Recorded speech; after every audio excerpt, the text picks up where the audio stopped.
dan! Pozdrav svima slušateljima emisije Svijet pun vode.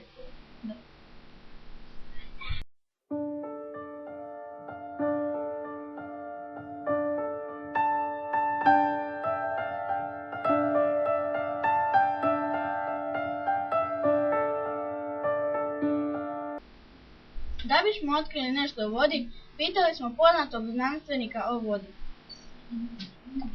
Ja znam da je voda bez boje, mirisa i okusa.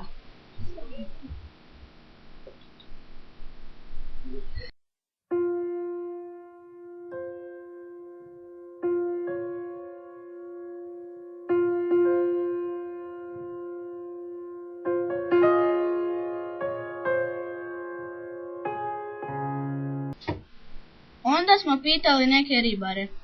Iz vode se mogu pecati ribe, neke nemate sreće, pa ne možete upecati ribe.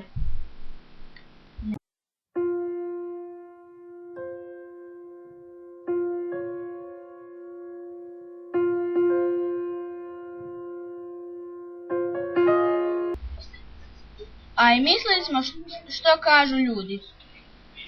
Ja znam da voda ima 3 oblika.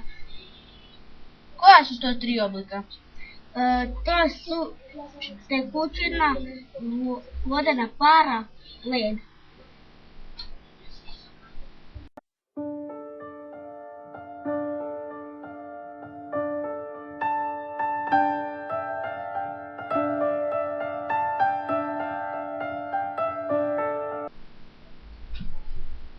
Danas ste čuli nešto o vodi. Vidimo se sljedeći put. Pozdrav!